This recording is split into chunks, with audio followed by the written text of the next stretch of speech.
films to simple cartoons, the Masons have not left anything to chance in promoting their message of a global government. Matt Groening, the creator of one of the most popular cartoon series in television history, The Simpsons, is a self-confessed anarchist. Matt Groening himself has openly declared that he wanted to get his own political ideas across within his work.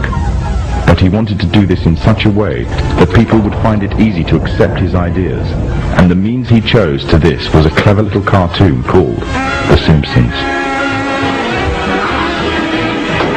So what exactly is The Simpsons teaching us and our children? There are many lessons being programmed into us. These include disregard for authority, either parental and governmental, that bad manners and disobedience is the way to attain status amongst people, and that ignorance is trendy and cool, whereas knowledge is unfashionable. However, what is especially worrying is the Masonic undertones of one episode in particular. The episode in which the father figure of the family, Homer Simpson, becomes obsessed with a group called the Stonecutters, or should it be called the Freemasons? Upon joining the group, his fellow members find a birthmark on him, a mark that makes the rest of the group declare him to be the chosen one. Ah, the chosen one, whom the sacred parchment prophesied would lead us to glory. But with his newfound honor and dignity, he, Homer Simpson, fools himself into thinking that he is God. I always wondered if there was a God, and now I know there is, and it's me. Some may dismiss it as nothing more than a children's cartoon, a bit of harmless fun. But the influence it has on audience makes it a very effective means of propaganda, indoctrinating a people without them even realizing. Its very creators admit that they are propagating their political ideas to the audience in a covert manner. Ideas spread through the domestic television can reach a far wider audience than movies and cinema. And it is through this media that a new concept is being introduced. The concept of one global leader.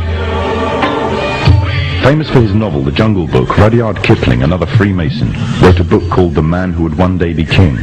This was later made into a big-budget Hollywood film, starring the likes of Sean Connery, Michael Caine, and Saeed Jaffari. The book is the story of two soldiers that journey to a country on the edge of India, a country that was once rumored to contain great riches, that once belonged to Alexander the Great. Upon reaching the country, the two soldiers are captured by the local inhabitants, a people called Kafirs, named after their country, Kafiristan.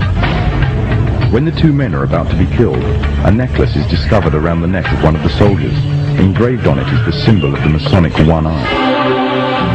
The Kafirs revere him as their god and attribute to him the divine attribute of immortality. The man himself first regards himself as a king, and then in his newfound power begins to regard himself really as being a god. From the Muslim perspective, if not that of others, the similitudes that can be drawn from this story are very interesting. The Muslim scriptures, called Hadith, contain many prophecies of the Prophet Muhammad. In these, it is prophesied that a man would arise from amidst the Kafirs, which means infidels in Islam, who would be recognized by his one eye and would be made a world leader, claiming first to be a king and then later to being God, and that he will seem immortal until an appointed time. In another film, the concept of global leader and global government is also strongly propagated. In 1996, the film Independence Day broke all box office records, becoming the 7th highest ranking film of all time. It entranced audiences around the world with a fictional story of an alien invasion on Earth. However, deep within the film's subliminal messages can be found, indicating the Freemasonic presence and the Freemasonic agenda. In the film, there is a military base known as Area 51. It is from here that the military offensive is launched, on which the salvation of the whole world and the future of its inhabitants depends. The entrance to this installation is a pyramid, on which is engraved the symbol of the one eye. The film shows the USA as the forerunner in establishing a global offensive, involving all the nations of the world, an offensive which is devised, controlled and commanded by one man, one overall leader. The film is part of an upsurge in an upsurge of films and television serials on the topics of aliens, UFOs and invasions threatening the whole of mankind. These are gradually fueling the growing interest and public unrest on the issue. This is just one of the many ways in which the Freemasons are paving the way for their global government. The Freemasons are using a number of approaches to drive fear into the hearts of the masses. I occasionally think how quickly our differences worldwide would vanish if we were facing an alien threat from outside this world. And yet, I ask you, is not an alien force already among us?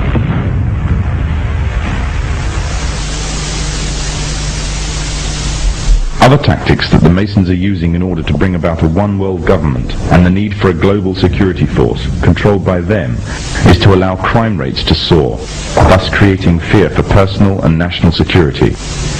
The drugs industry, according to official estimates, is in terms of monetary value one of the largest industries in the world. The countries of the world are currently involved in trying to solve this problem on a national and international scale.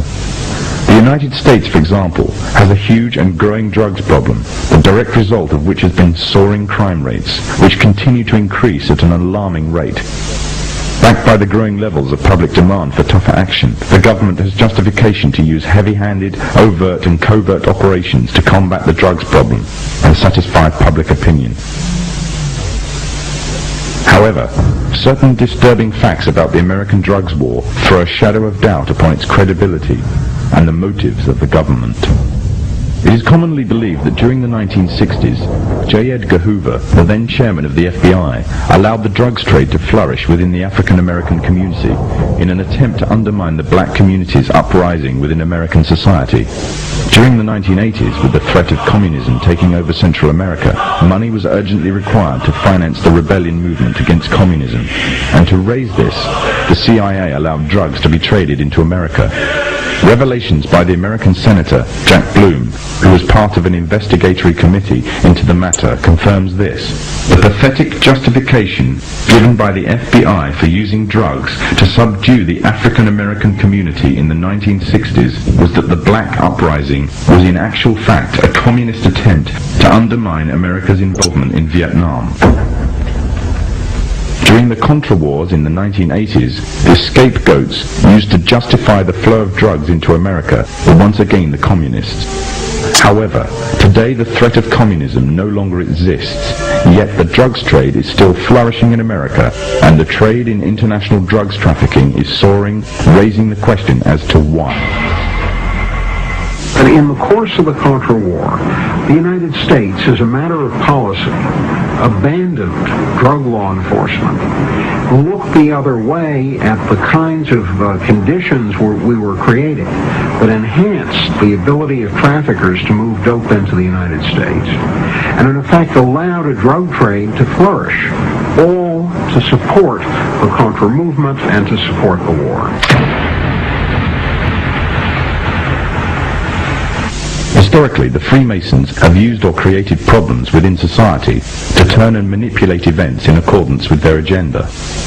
The rising drugs problem in America gives the authorities of all the justification needed to use stronger, heavy-handed tactics on an even wider scale. Already major transatlantic operations, as well as American and Latin American operations, have been undertaken to combat the drugs epidemic. It will not be long before there is significant backing for a strong global offensive.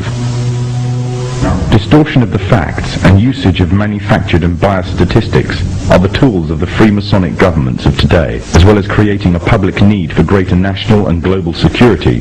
Rising rates of crime, drug abuse, and the increasing threat of terrorism act to serve the purpose of promoting greater control of the masses. Control of the masses means the complete control of every aspect of